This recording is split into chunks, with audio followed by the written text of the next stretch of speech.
એકલવ્ય વિદ્યા સંકુલ.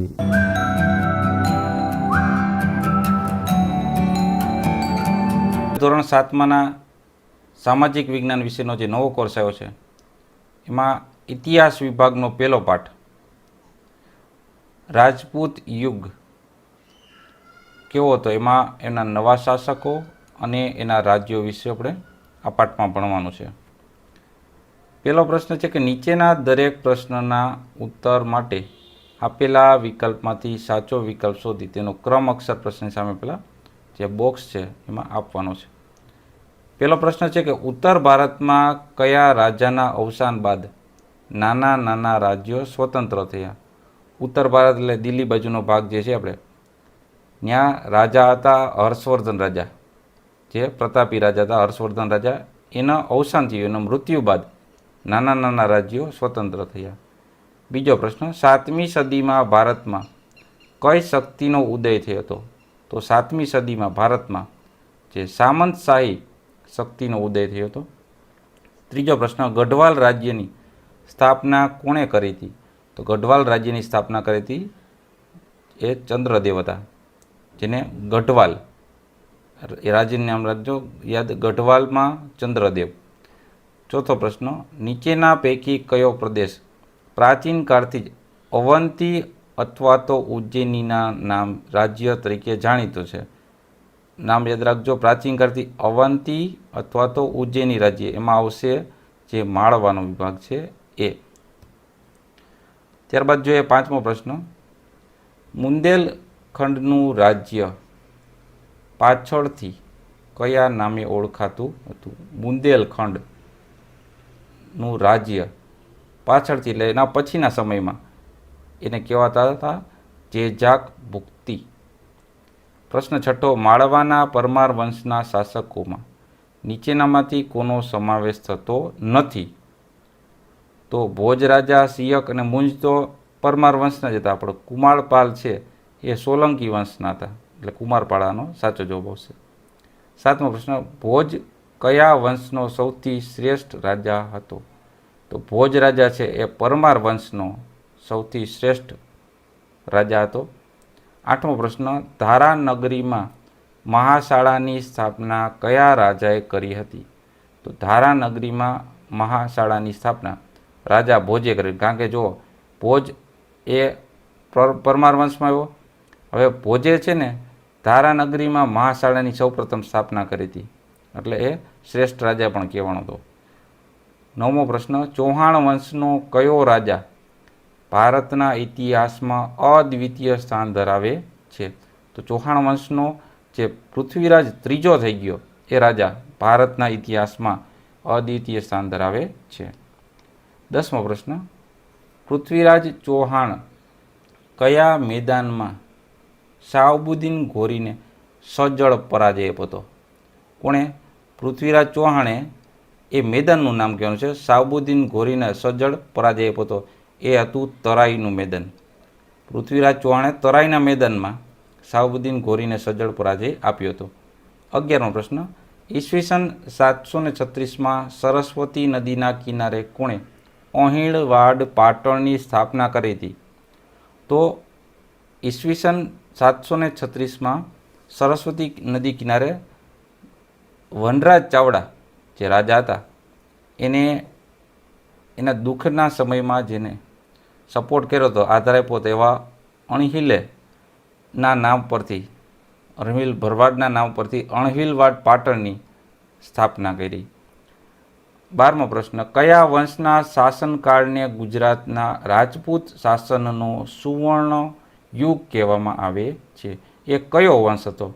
તે તો સોલંકી વંશ. સોલંકી વંશ જે હતો જ્યારે શાસન કરતો હતો રાજપૂત વંશમાં, ત્યારે ગુજરાતનો ક્યાંનું વાત છે? ગુજરાતનું રાજપૂત શાસનનો સુવર્ણ યુગ કહેવામાં આવે છે સોલંકી વંશને. 13મો પ્રશ્ન, રાણીની વાવ કયા વંશના શાસનકાળમાં બનાવવામાં આવેલ હતી? તો રાણીની વાવ રાણી ઉદયમતીએ, જે સિદ્ધરાજ જયસિંહના માતા અને ભીમદેવના જે પહેલા હતા એના પત્ની સોલંકી વંશના હતા, ત્યારે રાણીની વાવ આ સોલંકી વંશના શાસનકાળમાં બનાવવામાં આવેલી હતી. 14મો પ્રશ્ન, 8મી સદીમાં બંગાળમાં કયા વંશનું શાસન હતું? તો 8મી સદીમાં બંગાળમાં પાલ વંશનું શાસન હતું. 15મો પ્રશ્ન, પાટણમાં વિશ્વ પ્રસિદ્ધ રાણીની વાવ કોણે બનાવડાવી હતી? તો પાટણમાં વિશ્વ પ્રસિદ્ધ રાણીની વાવ રાણી ઉદયમતીએ બંધાવી હતી. શા માટે? એ વખતે પાણીનો પ્રોબ્લેમ થતો હતો, માણસોને જ્યાં એના રહેવાસીઓનો પ્રોબ્લેમ ન થાય પાણીના પીવાની, એટલે ત્યાં વિશ્વ પ્રસિદ્ધ રાણીની વાવ રાણી ઉદયમતીએ બંધાવી હતી. હવે આપણે આગળ જોઈએ પ્રશ્નો 16મો. તો 16મા પ્રશ્નમાં ગુજરાતમાં મલાવ તળાવનું નામ છે મલાવ તળાવ ક્યાં આવેલું છે? તો એ આવેલું છે ધોળકામાં. ગુજરાતમાં મલાવ તળાવ આવેલું છે ધોળકામાં. 17મો પ્રશ્ન, સિદ્ધરાજ જયસિંહ સિદ્ધહેમ શબ્દાનુશાસન નામના સમૃદ્ધ ગ્રંથની રચના કોની પાસે કરાવી હતી? તો સિદ્ધરાજ જયસિંહે હેમચંદ્રાચાર્ય, કે જે એમને સભાના વિદ્વાન હતા, હેમચંદ્રાચાર્ય, એમની પાસે સિદ્ધહેમ શબ્દાનુશાસન નામની સમૃદ્ધ ગ્રંથની રચના કરાવી હતી. 18મો પ્રશ્ન, સોલંકીઓએ કયું ગામ અર્ણોરાજને ભેટ આપ્યું હતું? તો સોલંકીઓએ વ્યાદ્રપલ્લી નામ યાદ રાખજો, ભેટવાળું આવે એટલે વ્યાદ્રપલ્લી. સોલંકીએ વ્યાદ્રપલ્લી નામનું ગામ છે અર્ણોરાજને ભેટ આપ્યું હતું. 19મો પ્રશ્ન, વાઘેલા વંશના છેલ્લા શાસકનું નામ શું હતું? આ વારંવાર પૂછાય છે. વાઘેલા વંશના, અગાઉ આપણે કોર્સ તેમાં પૂછાતું, તે તો કર્ણદેવ. વાઘેલા વંશના છેલ્લા શાસકનું નામ હતું કર્ણદેવ. 20મો પ્રશ્ન છે કે બંગાળમાં પાલ વંશની સ્થાપના કોણે કરી હતી? તો બંગાળમાં પાલ વંશ એ કરી હતી ગોપાલે. પાલ ને ગોપાલ એમ યાદ રાખવાનું. બંગાળમાં પાલ વંશની સ્થાપના કરી હતી ગોપાલે. 21મો પ્રશ્ન, કઈ નદીઓ વચ્ચેના ભૂમિ પ્રદેશ પર વરંગલ વંશનું રાજ્ય હતું? તો એ હતું કૃષ્ણા અને કાવેરી. કે કૃષ્ણા કાવેરી એની વચ્ચે જે ભૂમિ પ્રદેશ એટલે કે જમીનનો ભાગ છે એના પર વરંગલ વંશનું રાજ્ય હતું. 22મો પ્રશ્ન, કોનું બીજું નામ કેરળ અથવા તો મલયાલમ છે? કોનું બીજું નામ? તો એ તો ચેરનું બીજું નામ કેરળ અથવા તો મલયાલમ છે. 30 પ્રશ્ન, ચેર શાસકોમાં સૌથી શ્રેષ્ઠ શાસક કયો હતો? તો ચેર શાસકમાં સેતુંગવન એ શાસક હતો, એ સૌથી શ્રેષ્ઠ શાસક હતો. 24મો પ્રશ્ન, ભારતની અઢળક સંપત્તિ જોઈને કોણે ઈસવીસન 1000થી ઈસવીસન 1026 દરમિયાન અનેક વખત ભારત પર ચડાઈ કરી હતી? ભારતની અઢળક સંપત્તિ કોણે જોઈ હતી? તો મોહમ્મદ ગજની એને જોયું હતું કે ભારતમાં અઢળક સંપત્તિ છે, એને લૂંટીને એના દેશમાં લઈ જવી હતી. એ તો મોહમ્મદ ગજની. 25મો પ્રશ્ન, તરાઈના મેદાનના બીજા યુદ્ધમાં શિહાબુદ્દીન ગોરીએ કોને હરાવીને દિલ્હી સત્તા સ્થાપી હતી? તરાઈના બીજું યુદ્ધ એ પૃથ્વી ચૌહાણને બીજા યુદ્ધમાં શિહાબુદ્દીન ગોરીને કોણે હરાવીને દિલ્હીમાં સ્થાપના હતી? તો પૃથ્વીરાજ ચૌહાણને હરાવી હતા. કયા યુદ્ધમાં? તરાઈના મેદાનના બીજા યુદ્ધમાં. ત્યારબાદ પ્રશ્ન બીજો છે, યોગ્ય શબ્દો વડે નીચેના વિધાનોની ખાલી જગ્યા પૂરો. પેલી ખાલી જગ્યા, 7મી સદીમાં ખાલી જગ્યા અવસાનમાં, આગળ આપણે આવી ગયું છે હર્ષવર્ધન રાજા તેના અવસાન બાદ ઉત્તર ભારતમાં તેના સામ્રાજ્યનું નાના સ્વતંત્ર રાજ્યોમાં વિભાજન થયું. બીજી ખાલી જગ્યા, રાજપૂતો એ ગૌબ્રાહ્મણ પ્રતિપાલક હતા. શું પાલક હતા? એ ગૌ બ્રાહ્મણ. ત્રીજું, ભારતની રાજપૂતાનીઓ તેમના ખાલી જગ્યા માટે પ્રખ્યાત હતી. તો વીરત્વ એ વીર હતી એવી, એટલે એના વીરત્વ માટે એ પ્રખ્યાત હતી. ચોથી ખાલી જગ્યા, ચંદેલોનું બુંદેલખંડ રાજ્ય પાછળથી જેજાક ભુક્તિના નામથી ઓળખાયું, એ પણ આગળ જોઈ ગયા. પાંચમી ખાલી જગ્યા પરમાર વંશનો સૌથી શ્રેષ્ઠ રાજા હતો તો રાજા ભોજ. છઠ્ઠી ખાલી જગ્યા રાજા ભોજે ખાલી જગ્યામાં એક મહાશાળા સ્થાપી. ક્યાં? ધારાનગરીમાં એક મહાશાળા સ્થાપી. કોણે? રાજા ભોજે. સાતમી ખાલી જગ્યા સોલંકીઓ છે ને એનો શાસનકાળ ગુજરાત રાજપૂતનો શાસનનો સુવર્ણ યુગ કહેવાય છે. આઠમી ખાલી જગ્યા રાણી ખાલી જગ્યાએ પાટણમાં વિશ્વ પ્રસિદ્ધ વાવ બંધાવી તો રાણી ઉદયમતીએ પાટણમાં વિશ્વ પ્રસિદ્ધ વાવ બંધાવી હતી. નવમો ખાલી જગ્યા પાટણની ખાલી જગ્યાને યુનેસ્કો વર્લ્ડ હેરિટેજ સાઇટનો દરજ્જો છે તો એ છે પાટણની રાણીની વાવનો. દસમી ખાલી જગ્યા જોઈએ આપણે સિદ્ધરાજ જયસિંહની માતા, એ ખાલી જગ્યા આદર્શ રાજમાતા હતા તો સિદ્ધરાજ જયસિંહના માતા હતા મિન્નળ દેવી. 11 ખાલી જગ્યા બંગાળમાં પાલ વંશની સ્થાપના ખાલી જગ્યા નામના રાજાએ કરી હતી તો બંગાળમાં પાલ વંશ એટલે કે ગોપાલ નામના રાજાએ કરી હતી. 12મી ખાલી જગ્યા બંગાળમાં પાલ વંશના પતન પછી ખાલી જગ્યા વંશની સ્થાપના થઈ. બંગાળમાં પાલ વંશનું પતન એટલે કે એનું શાસન પૂરું થઈ ગયું પછી એવા સેન વંશ. 13મી ખાલી જગ્યા નદીની દક્ષિણમાં આવેલા રાજ્યોને દક્ષિણના રાજ્યો કહેવાય છે તો એ આપણી છે નર્મદા નદી, કે ઉપર જે વચ્ચેથી નર્મદા નદી પસાર થઈ ગઈ ભારતમાંથી, એનો નીચેનો જે ભાગ છે દક્ષિણનો ભાગ છે એ દક્ષિણના રાજ્યો કહેવાતા હતા. 14મી ખાલી જગ્યા ઈસવીસન 540માં ખાલી જગ્યા પ્રથમે વાતાપીને રાજધાની બનાવી અલગ સ્વતંત્ર રાજ્ય સ્થાપ્યું હતું. તો પુલકેશી જે પ્રથમ થઈ ગયા ઈસવીસન 540માં એને વાતાપી રાજધાની અલગ બનાવી નાખી અને સ્વતંત્ર એક રાજ્ય પોતાનું સ્થાપ્યું. 15મી ખાલી જગ્યા યાદવોની રાજધાની ખાલી જગ્યા હતી, જ્યારે હોયસલોની રાજધાની ખાલી જગ્યા હતી તો યાદવોની રાજધાની હતી દેવગિરી અને હોયસલોની રાજધાની હતી દ્વારસમૂહ. 16મી ખાલી જગ્યા ચેર વંશના શાસકોમાં ખાલી જગ્યા સર્વશ્રેષ્ઠ થઈ ગયો. ચેર વંશમાં થઈ ગયા સેતુંગવન શાસક, એ સર્વશ્રેષ્ઠ હતા. 17મી ખાલી જગ્યા કાશ્મીરના રાજા ખાલી જગ્યાની પસંદગી બ્રાહ્મણીની સભા કરી હતી તો યસ્કરની પસંદગીથી બ્રાહ્મણીય સભા કરી હતી. હવે આપણે જોઈએ 18મી ખાલી જગ્યા. તો 18મી ખાલી જગ્યામાં છે રાજપૂત યુગમાં જમીન પરનો કર એટલે ટેક્સ જે આપણે કહીએ છીએ જમીનનો પણ ટેક્સ હતો એ વખતમાં રાજપૂત યુગમાં એને ભાગ કહેવામાં આવતો. 19મી ખાલી જગ્યા રાજપૂત યુગ દરમિયાન દરિયા પારના વેપારો માટે ગુજરાતમાં ખાલી જગ્યા બંદર જાણીતો તો સ્તંભ તીર્થ, જે હાલનો આપણે ખંભાત કહેવાય છે એ સ્તંભ તીર્થ ક્યારે કહેવાતું, અને ભૃગુ કચ્છ કે જે હાલનું ભરૂચ છે, આ બે બંદરો રાજપૂત યુગ દરમિયાન વેપાર માટે જાણીતા હતા, પ્રસિદ્ધ હતા. 20મી ખાલી જગ્યા મોહમ્મદ ગજનીની ચડાઈઓનું મુખ્ય કારણ ભારતની અઢળક સંપત્તિ લેવાનું હતું, એઠવાનું હતું. બરાબર. ત્રીજો પ્રશ્ન છે નીચેના વિધાનોમાંથી ખરા વિધાન સામે ખરાની, ખોટા વિધાન સામે ખોટાની નિશાની કરવાની છે. પેલું છે ગઢવાલ રાજ્યની 2 રાજધાનીઓ હતી, કનોજ અને ઉજ્જૈની, તો આ વિધાન ખોટું છે.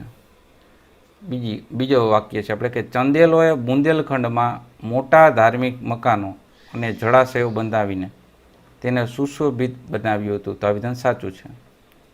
ત્રીજું અજયપુર નામનું નગર આજે અજમેરના નામે ઓળખાય છે, તો આ વિધાન ખોટું છે. ચોથું છે પૃથ્વીરાજ ત્રીજો ભારતના ઇતિહાસમાં અદ્વિતીય સ્થાન ધરાવે છે, તો આ વિધાન સાચું છે. પાંચમું સોલંકીઓના શાસનકાળને ગુજરાતના રાજપૂત શાસનનો સુવર્ણ યુગ કહેવામાં આવે છે, તો હા, તો આ ખરું છે વિધાન, સાચું. છઠ્ઠું છે રાણી ઉદયમતીએ પાટણમાં સહસ્ત્રલિંગ તળાવ બનાવ્યું. સહસ્ત્રલિંગ તળાવ નહોતું બનાવ્યું, રાણીની વાવ બનાવી હતી. બરાબર, આ વિધાન ખોટું આવ્યું. સાતમું સિદ્ધરાજ જયસિંહે સિદ્ધહેમ શબ્દનું શાસન ગ્રંથની પાટણમાં હાથી ઉપર શોભાયાત્રા કાઢી, તો આ વિધાન સાચું છે. છઠ્ઠું વાઘેલાઓ મૂળ રાષ્ટ્રકૂટ જાતિના હતા, તો આ વિધાન ખોટું છે. નવમો વાક્ય છે કે કર્ણદેવ વાઘેલા વંશના પ્રથમ શાસક હતા, તો આ વિધાન ખોટું છે, અંતિમ હતા. બરાબર. 10મું છે જયસિંહ ચાલુક્ય વંશનો પ્રથમ રાજા હતો, તો આ વિધાન સાચું છે. 11મું કાંચીપુરમ એ ચોલ મંડળ રાજ્યની રાજધાની હતી, તો આ વિધાન ખોટું છે. 12મું વાક્ય છે પાંડ્યોનું રાજ્ય નાનું હતું પણ તે વેપારનું મોટું મથક હતું, તો આ વિધાન સાચું છે. 13મું વાક્ય છે કે રાજપૂત યુગમાં જમીન પરનો કર એને ટોલ નામ હતું, ટોલ નહોતો, એ હતો ભાગ, એટલે આ વિધાન ટોલ આવ્યું એટલે એ ખોટું થઈ ગયું. 14મું છે 8મી થી 12મી સદી દરમિયાન ભારતમાં મુસ્લિમ આક્રમણ થયા હતા, હા, તો આ વિધાન સાચું છે. 15મું મોહમ્મદ ગજનીની ચડાઈનું મુખ્ય કારણ ભારતની અઢળક સંપત્તિ હતી, તો આ વિધાન સાચું છે. ચોથો પ્રશ્ન છે બંધ બેસતા જોડકા રચવાનું. પેલું છે અવિભાગ અને બ વિભાગ. તો ગઢવાલ વંશનો સ્થાપક તે તો ચંદ્રદેવ. પરમાર વંશનો સ્થાપક તે તો કૃષ્ણરાજ. ચૌહાણ વંશનો સ્થાપક તે છે વાસુદેવ. અને અણહિલવાડ પાટણનો સ્થાપક, અણહિલવાડ પાટણ એ છે વનરાજ ચાવડા. હવે આપણે જોઈએ બીજું પાલ વંશનો સ્થાપક. પાલ વંશનો સ્થાપક હતો ગોપાલ, પાલ ઉપરથી ગોપાલ. પલ્લવ વંશનો સ્થાપક પલ્લવ, અને અહીં જો તમે બપ્પાદેવ, બે જોડિયા શબ્દ એવા જોવાય, લ અને પ, તો શું થયું? પલ્લવ વંશનો સ્થાપક બપ્પદેવ. ગઢવાલ વંશનો પરાક્રમી રાજા તે તો ગોવિંદચંદ્ર. અને વાઘેલા વંશનો છેલ્લો રાજા તે છે કર્ણદેવ. ત્યારબાદ છે જોડકું પરમાર વંશનો સૌથી શ્રેષ્ઠ રાજા કોણ હતો? તે તો રાજા ભોજ. ચાલુક્ય વંશનો પ્રથમ રાજા તે તો જયસિંહ.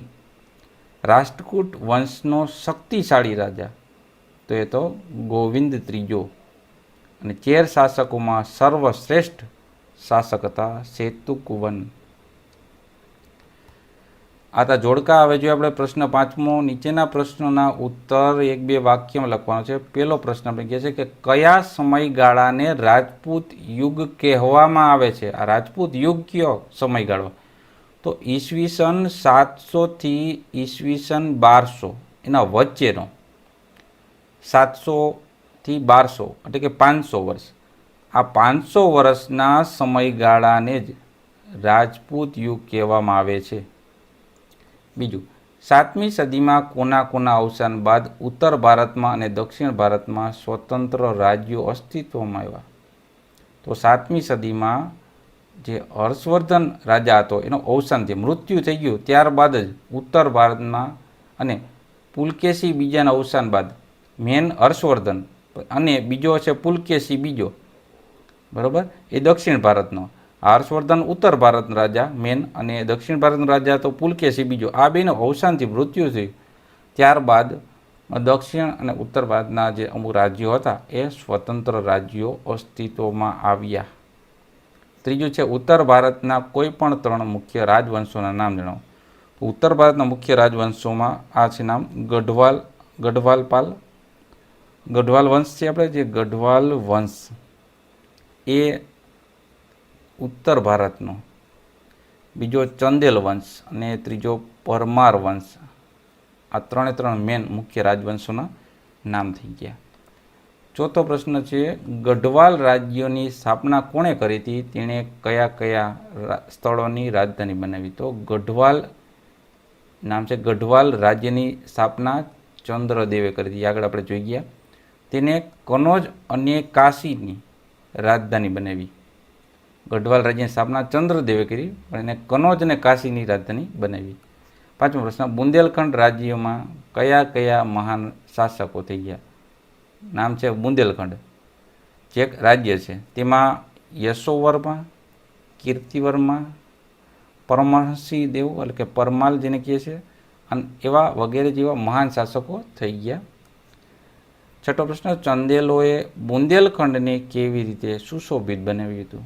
તો ચંદેલોએ ભવ્ય ધાર્મિક મકાનો બનાવ્યા એ વખતમાં, અને જળાશયો બંધાવ્યા. આ રીતના ચંદેલો એ પ્રજાતિએ બુંદેલખંડને સુશોભિત કર્યું. 7મો પ્રશ્ન માળવાનો પ્રદેશ પ્રાચીન કાળથી કયા રાજ્ય તરીકે જાણીતો છે? તો જે માળવાનો પ્રદેશ કહેવાય છે, એ એક વિસ્તારનું નામ છે. એ પ્રાચીન કાળથી જ અવંતી અથવા તો ઉજ્જૈનના રાજ્ય તરીકે જાણીતો છે. 8મો પ્રશ્ન, પરમાર વંશમાં કયા મહાન શાસકો થઈ ગયા? તો પરમાર વંશમાં સિયક, મુંજ, રાજા ભોજ વગેરે જેવા મહાન શાસકો થઈ ગયા. 9મો પ્રશ્ન, સિદ્ધરાજ જયસિંહની એની પુત્રી એટલે કે રાજકુમારીના લગ્ન કોની સાથે થયા હતા? તો સિદ્ધરાજ જયસિંહની રાજકુમારીના લગ્ન શાકંભરીના ચૌહાણ વંશના અર્ણોરાજ સાથે થયા હતા. શાકંભરીના એક જે પ્રદેશનું નામ છે ચૌહાણ વંશમાં અર્ણોરાજ જે થઈ ગયા એની સાથે સિદ્ધરાજ જયસિંહની પુત્રી એટલે કે રાજકુમારી લગ્ન થયા હતા. 10મો પ્રશ્ન, અણહિલવાડ પાટણની સ્થાપના કોણે કરી હતી? તો પંચાસણની જે શાસકમાં જય શિખરીના પુત્ર જે વનરાજ ચાવડા હતા એને અણહિલવાડ પાટણની સ્થાપના કરી હતી. આપણે જોઈએ 11મો પ્રશ્ન, વનરાજ ચાવડાએ પોતાના નવા નગરનું નામ શું પાડ્યું? તો દુઃખમાં સાથ આપનાર એમના પોતાના જ બાળ મિત્ર એટલે બાળપણના મિત્રો અણહિલ ભરવાડના નામ પરથી વનરાજ ચાવડાએ પોતાના નવા નગરનું નામ આપ્યું અણહિલવાડ પાટણ.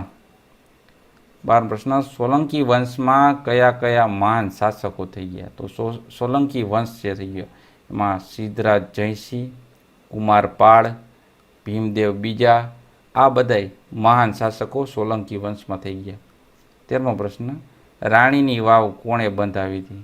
તો રાણી ઉદયમતીએ રાણીની વાવ બંધાવી હતી. 14મો પ્રશ્ન, રાણીની વાવને કયો દરજ્જો મળેલ છે? તો રાણીની વાવને યુનેસ્કો વર્લ્ડ હેરિટેજ સાઇટનો દરજ્જો એટલે કે સ્થાન પ્રાપ્ત કરેલ છે. 15 પ્રશ્ન, અણહિલવાડ પાટણના આદર્શ રાજમાતા કોણ કહેવાતું હતું? તો સોલંકી રાજા સિદ્ધરાજ જયસિંહના માતા જે મિનળ દેવી હતા એ અણહિલવાડ પાટણની વાત કરે છે. અણહિલવાડ પાટણના જે સિદ્ધરાજ જયસિંહના માતા હતા મિનળ દેવી એ અણહિલવાડ પાટણના આદર્શ રાજમાતા કહેવાતા હતા.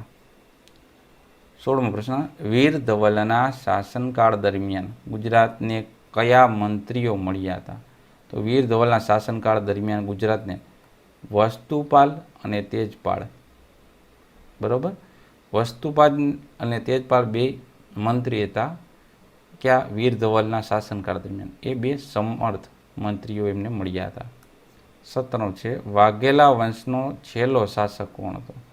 તો કર્ણદેવ વાઘેલા છે એ જ વાઘેલા વંશના છેલ્લા શાસક હતા. 18મો પ્રશ્ન, સેન વંશના શાસક બલ્લાલ સેને કયા બે ગ્રંથો રચ્યા હતા? સેન વંશના શાસક બલ્લાલ સેને દાનસાગર અને અદ્ભુત સાગર નામના બે ગ્રંથો રચ્યા હતા.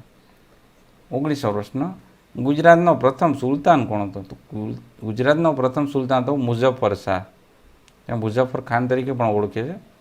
20મો છે, દક્ષિણના રાજ્યો કોને કહેવામાં આવે છે? તો નર્મદા નદીને દક્ષિણ આવેલ છે. નર્મદા નદી જે પસાર થાય છે ભારતની વચ્ચેથી, બરાબર, એનો દક્ષિણ એટલે નીચેનો જે ભાગ છે એ રાજ્યોને દક્ષિણના રાજ્યો કહેવામાં આવે છે. 21મો પ્રશ્ન, દક્ષિણ ભારતના કોઈ પણ 3 રાજ્ય વંશનું નામ આપણે 4 આપ્યા છે: ચાલુક્ય વંશ, યાદવ વંશ, રાષ્ટ્રકૂટ વંશ અને પલ્લવ વંશ છે. એ દક્ષિણ ભારતના 3 કે 4 જે મહત્વના એવા રાજવંશો થઈ ગયા. 22મો પ્રશ્ન છે, ચાલુક્ય વંશમાં કયા કયા મહાન શાસકો થઈ ગયા? તો ચાલુક્ય વંશમાં પુલકેશી પ્રથમ, કીર્તિવર્મા, પુલકેશી બીજો આવા મહાન શાસકો થઈ ગયા. પુલકેશી પ્રથમ, કીર્તિવર્મા અને પુલકેશી બીજો. પ્રથમ ને બીજો અને કીર્તિવર્મા એમ યાદ રખાય. 23મું છે, રાજપૂત યુગમાં યાદવ વંશના કયા 2 રાજ્યો અસ્તિત્વમાં હતા? તો રાજપૂત યુગમાં યાદવ વંશના આ 2 રાજ્યો અસ્તિત્વમાં હતા. પેલું હતું દેવગીરી અને દ્વાર સમૂહ. 24મું છે, પલ્લવ વંશના મહાન શાસકો કયા કયા હતા? તો પલ્લવ વંશમાં આવશે મહેન્દ્ર વર્મા પ્રથમ, નરસિંહ વર્મા પ્રથમ અને નરસિંહ વર્મા બીજો. આ પલ્લવ વંશના શાસકો થઈ ગયા. 25મો પ્રશ્ન છે, ચોલ વંશના મહાન શાસકો કયા કયા હતા? ચોલ વંશ, વંશ કયો? ચોલ વંશ. તો રાજરાજ પ્રથમ, રાજાધિરાજ પ્રથમ, રાજેન્દ્ર પ્રથમ, બધા પ્રથમ છે. ચોલ વંશમાં પ્રથમ જ આવે. જો તમે 1, 2, 3, ક્યાં ક્યાં પ્રથમ? તો કે રાજરાજ પ્રથમ, રાજાધિરાજ અને રાજેન્દ્ર. એમાંય ર છે. જો 26મો પ્રશ્ન, રાજપૂત યુગમાં રાજાના પદ માટે શી વ્યવસ્થા હતી? તો રાજપૂત યુગમાં રાજાના પદ માટે રાજા પોતાના પુત્રોમાંથી ઉત્તરાધિકારી એટલે કે એના મૃત્યુ પછી કોઈ એક પુત્રને યુવરાજ બનાવી, પેલા યુવરાજ બનાવી દેતા. એ જીવતા હોય રાજા ત્યારે જ એ કોઈ એક પુત્રને યુવરાજ ઘોષિત કરી દેતા અને એ જ યુવરાજ છે એ પાછળથી એટલે કે રાજાના મૃત્યુ પછી રાજા બનતો. 27મો પ્રશ્ન જોઈએ, રાજપૂત યુગ દરમિયાન ગુજરાતમાં કયા બે બંદરો જાણીતા હતા? તો રાજપૂત યુગ દરમિયાન ગુજરાતમાં સ્તંભ તીર્થ એટલે હાલનું ખંભાત અને ભૃગુ કચ્છ એટલે ભરૂચ, આ બે બંદરો રાજપૂત યુગમાં ગુજરાતના બે બંદરો પ્રખ્યાત હતા, જાણીતા હતા. 28મો પ્રશ્ન છે, શાહબુદ્દીન ગોરીએ કોને હરાવીને દિલ્હીમાં સત્તા સ્થાપી? તો શાહબુદ્દીન ગોરીએ તરાઈના મેદાનમાં બીજી ચડાઈ કરી ત્યારે પૃથ્વીરાજ ચૌહાણને હરાવી દીધા અને દિલ્હીમાં પોતે સત્તા એની પોતાની સ્થાપી દીધી. કોણે? શાહબુદ્દીન ગોરીએ.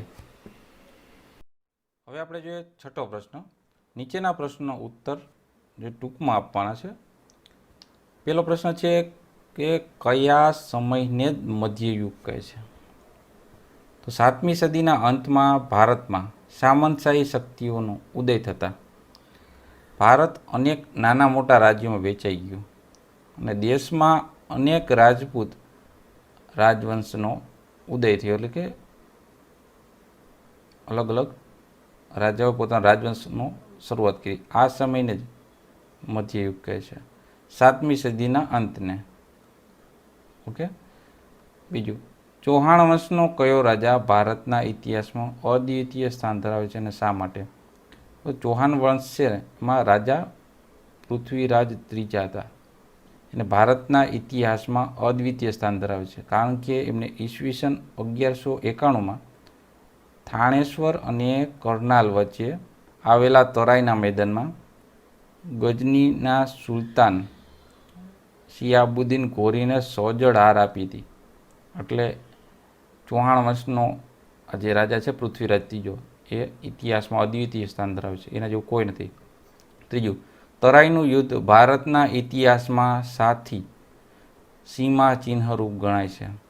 તો ઈસવીસન 1192માં, ત્યાર પછી આના 1191 પછીના 92માં તરાઈના યુદ્ધમાં ગજનીના સુલતાન શિયાબુદ્દીન ઘોરી સાથેના યુદ્ધમાં દિલ્હીના શાસકના રાજા પૃથ્વીરાજ ચૌહાણને હાર થતાં દિલ્હી પરથી રાજપૂત શાસનનો પાછો અંત આવ્યો અને દિલ્હીની ગાદી ઉપર મુસ્લિમ સત્તાની સ્થાપના થઈ ગઈ. તેથી તરાઈનું યુદ્ધ છે એ ભારતના ઇતિહાસમાં સીમા ચિહ્નરૂપ એટલે કે એક નોંધનીય કે જ્યાંથી રાજપૂત યુગ પૂરું થઈ ગયું એ સીમા ચિહ્નરૂપ ગણાય છે. ચોથો પ્રશ્ન છે, રાજમાતા મિનળ દેવીએ પ્રજા કલ્યાણના કયા કયા કાર્ય કર્યા? તો રાજમાતા મિનળ દેવીએ એ પ્રજા વાત્સલ્ય એટલે પ્રજાનું ધ્યાન રાખનારા હતા. તે પ્રજાના કલ્યાણના કામો કરવા માટે હંમેશા તત્પર રહેતા. તેમણે પ્રજાને ન્યાય આપવા નોંધપાત્ર કાર્યો કર્યા હતા, કામ કર્યા હતા. તેમણે સોમનાથનો યાત્રા વેરો હતો એક તો નાબૂદ કરાવ્યો. તેમણે તેમના કહેવાથી પીવાના પાણીની વ્યવસ્થા કે સમસ્યા હતી એ હલ કરવા માટે સિદ્ધરાજ જયસિંહને ધોળકામાં મલાવ તળાવ અને વિરમગામમાં મુનસર તળાવ બંધાવવામાં આવ્યા હતા. રાજમાતા મિનળ દેવીના જે કહેવાથી સિદ્ધરાજ જયસિંહે ધોળકામાં મલાવ તળાવ બનાવ્યું અને વિરમગામમાં મુનસર તળાવ બંધાવ્યું. 5મો પ્રશ્ન છે કે સોલંકી રાજા કુમારપાળ પર કોનો ઘણો પ્રભાવ હતો? તેમની પ્રેરણાથી કુમારપાળે શું શું કર્યું?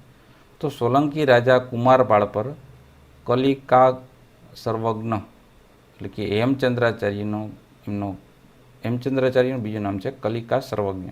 એનો ઘણો પ્રભાવ હતો. તેમની પ્રેરણાથી જ કુમારપાળે રાજ્યમાં એક તો જુગારની રમત અને પશુ વધ, જુગારની રમત પશુના વધ કરતા હોય એની બલિ ચડાવતા, એના પર પ્રતિબંધ મૂક્યો હતો. કોને? કુમારપાળે. તેમજ તેમણે અહિંસાના પાલન માટેના કડક આજ્ઞાઓ કરી, અહિંસા પાળવાની એમ, બરાબર, એવી કડક આજ્ઞાઓ પણ એમણે કરેલી. છઠ્ઠો પ્રશ્ન, વાઘેલાઓ મૂળ કઈ જાતિના હતા? તેઓ વાઘેલાઓ સાથી કહેવાય. તો વાઘેલાઓ મૂળ ચાલુક્ય જાતિના. જાતિ કઈ નહીં? તો કે ચાલુક્ય. સોલંકીઓએ વ્યાદ્રપલ્લી ગામ અર્ણોરાજને ભેટ આપ્યું હતું. તે ગામને નામ પરથી અર્ણોરાજનો વંશજો વાઘેલાઓ કહેવાના. અર્ણોરાજના જે વંશજો એના પછી પૂર્વ આવ્યા વંશમાં એ બધા વાઘેલા કહેવાના. સાતમો પ્રશ્ન, વેંગીના ચાલુક્યો તરીકે કોણ ઓળખાય અને કેવી રીતે? ચાલુક્ય ખરા પણ કેવા? વેંગીના. તો વાતાપીના ચાલુક્યોની સત્તા નબળી પડી. ક્યાં? વાતાપીના જે ચાલુક્ય એની સત્તા નબળી પડી ત્યારે તે એક શાખાએ, એક અલગથી એની શાખા એટલે કે વિભાગ એનો જે પ્રજાતિનો ગોદાવરી અને કૃષ્ણા આ બે નદીના વચ્ચેના પ્રદેશમાં પોતાની સત્તા અલગ સ્થાપી. આ પૂર્વીના ચાલુક્યો શાસકો તેમની રાજધાની વેંગીમાં રાખી. એ રાજધાની બનાવી અલગ, એ વેંગીમાં રાખી હતી. એ વેંગીના ચાલુક્યો તરીકે ઓળખાઈ ગયા. ક્યાંથી અલગ થયા? વાતાપી ચાલુક્યમાંથી અલગ થઈ એક શાખા, એટલે વિભાગ, વડલો આપણે હોય દાદા બળવા એનો વડમાંથી એક શાખા ફૂટી, એ અલગ થઈ ગઈ, એ વેંગીમાં સ્થાપિત થઈ, એટલે વેંગીના ચાલુક્ય થઈ ગયા. આઠમો પ્રશ્ન, રાજપૂત યુગમાં રાજ્યમાં મંત્રીઓને કેટલા પ્રકાર હતા? ક્યાં ક્યાં અને તેમના કાર્યો શા હતા? તો રાજપૂત યુગમાં રાજ્યમાં મંત્રીઓને બે પ્રકાર, એક અમાત્ય અને બીજા હતા સચિવ. અમાત્ય છે એ કાર્ય અને મંત્રણા કરતા, તેમજ રાજનીતિ કરતા. કોણ? અમાત્ય લોકો.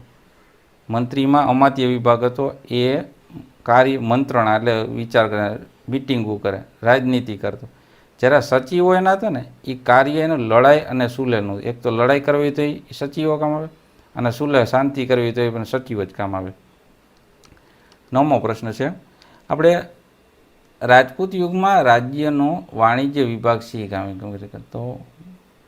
તો રાજપૂત યુગમાં રાજ્યોના વાણિજ્ય વિભાગ વિદેશો સાથેનો વેપાર ઉપરની જકાત વસૂલ કરવાનો, ટેક્સ લગાડતો, ચીજ વસ્તુની કિંમત નક્કી કરવી, જકાત વસૂલ કરવી, કિંમતો નક્કી કરવી, લોકોના જીવન જરૂરિયાતની ચીજવસ્તુઓ મંગાવવી, ચીજવસ્તુઓ મંગાવી દે અને એની વ્યવસ્થા કરતો. કોણ? એનો વાણિજ્ય વિભાગ રાજપૂત યુગનો. 10મો પ્રશ્ન, મોહમ્મદ ગજનીએ ભારત પર ક્યારે અને શા માટે આક્રમણ કર્યા? તો ભારત અઢળક ધન સંપત્તિ હતી, એ સંપત્તિને લૂંટીને પોતાના દેશમાં લઈ જવી હતી. કોને? ગજનીએ. એટલે ઈસવીસન 1000થી 1026ના સમયગાળા દરમિયાન ભારત પર આક્રમણ શરૂ કરી દીધા. 7મો પ્રશ્ન, દરેક વિશે 3 વાક્યો લખો. રાજા ભોજ. ભોજ રાજા છે એ પરમાર વંશનો સૌથી શ્રેષ્ઠ રાજા હતો. તે ભારતમાં એક આદર્શ અને લોકપ્રિય રાજા તરીકેની ખ્યાતિ ધરાવતો, એટલે કે નામના મેળવતો હતો. રાજા ભોજે ધારા નગરીમાં ઉજ્જૈનમાં એક મહાશાળાની સ્થાપના કરી અને એમને ફરતી ટેકરીઓની વચ્ચે એક ભોજપુર, કે જે હાલનું ભોપાલ કહેવાય છે, એ નામનું નવું નગર જ વસાવી દીધું. એટલે જ રાજા ભોજ છે એ પરમાર વંશનો સૌથી શ્રેષ્ઠ રાજા થઈ ગયો. બીજો પ્રશ્ન, ઉદયમતી રાણી. ઉદયમતી સોલંકી રાજા ભીમદેવ પહેલાંની રાણી હતા. ભીમદેવ પહેલાંના રાણી હતા. તેણે અણહિલવાડ પાટણના લોકોની પાણી સમસ્યાનો હલ કરવા માટે પાટણમાં એક વાવ બંધાવી, તેને રાણીની વાવ નામે વિશ્વમાં પ્રસિદ્ધ છે. એ વાવને યુનેસ્કો વર્લ્ડ હેરિટેજ સાઇટનો દરજ્જો મળેલ છે. ત્રીજું છે હેમચંદ્રાચાર્યજી. હેમચંદ્રાચાર્યજી સોલંકી રાજા સિદ્ધરાજ જયસિંહના રાજદરબારના પ્રખર વિદ્વાન હતા. કોણ? તો હેમચંદ્રાચાર્યજી. તેઓ કલિકા સર્વજ્ઞ તરીકે જાણીતા હતા. સિદ્ધરાજ જયસિંહે હેમચંદ્રાચાર્ય પાસેથી સિદ્ધહેમ શબ્દાનું શાસન નામનો વ્યાકરણ સમૃદ્ધ ગ્રંથ રચના કરાવી હતી. એ ગ્રંથની પાટણ જાહેરમાં એ લખાઈ ગયું. પછી ગ્રંથ છે ને પાટણમાં જાહેરમાં હાથી ઉપર શોભાયાત્રા કાઢી હતી. 8મો પ્રશ્ન છે, આપણે ટૂંકમાં નોંધ આપવાની છે. પેલું છે રાજપૂતોના ગુણ શું શું. પેલું, રાજપૂતો સુરવીર, ટેકીલા એટલે કે જે કે એવી ટેક લે કાંઈ પણ નક્કી કરે, અને એક વચની હતા, એમ ફરતા નહીં, વચન આપી દે એટલે પૂરું. તેઓ પ્રાણના ભોગે પણ આપેલું વચન પાડતા. બીજું, તેઓ રણભૂમિમાં કદાપી પાછી પાની નહીં કરતા. યુદ્ધમાં દુશ્મનો સામે જીતવાની આશા ન હોય ત્યારે તેઓ કેસરિયા અર્થાત મૃત્યુને પણ ભેટતા. ત્રીજું, તેઓ ગૌ બ્રાહ્મણ પ્રતિપાલક હતા. તેઓ શરણાગત, તેઓ છે શરણાગત એટલે કોઈ એની પાસે શરણમાં આવ્યું હોય તેના કોઈ પણ ભોગેનું રક્ષણ કરતા. 5મું, તેઓ યુદ્ધમાં ક્યારેય અધર્મ એટલે કે છળ કપટ કે પ્રપંચ રમતા નહીં કે કરતા નહીં. આ બધા રાજપૂતના ગુણો થયા. બીજું છે રાજપૂત યુગની જે રાજપૂતાણીઓ થઈ ગયા એના ગુણો. તો રાજપૂતાણીઓ છે એ વીરતા, નીડરતા અને સતીત્વ માટે પ્રખ્યાત હતા. સતીત્વ એટલે કે પોતા પતિના વાંસે પોતે આગમાં કૂદી જતા. બીજું છે તેઓ હસ્તે મુખે પતિ હોય કે પુત્ર હોય કે ભાઈ હોય એને યુદ્ધમાં વિદાય આપતી હસતા મુખે. ત્રીજું, તેઓ સત્ય માટે જજુમવા પ્રાણને પણ પરવા કરતા નહીં. ચોથું, જરૂર પડે તો તે શસ્ત્રો પણ ધારણ કરતા, પોતે યુદ્ધમાં વિજય અને યુદ્ધ લડવા જતા. 5મું, યુદ્ધમાં મૃત્યુ પામેલા પતિ પાછળ તેઓ સતી થઈ જતા એટલે કે આગમાં હોમાઈ જતા પોતે. 6, શત્રુઓના હાથમાં પકડાઈ જવાનો પ્રસંગ થઈ જાય કે હવે શત્રુ આપણા ગઢમાં આવી જવાનો છે, પકડાઈ જવાનો પ્રસંગ થાય ત્યારે રાજપૂતાણીઓ શું કરતા, એક સાથે જેટલી રાજપૂતાણીઓ હોય એ ચિતામાં કૂદી જોહર એટલે કે પ્રાણનો ત્યાગ કરી દેતી. આ બધા રાજપૂતાણીઓના ગુણો થયા. તો આ તો આપણે ધોરણ 7માનો સામાજિક વિજ્ઞાનનો પહેલો પાઠ.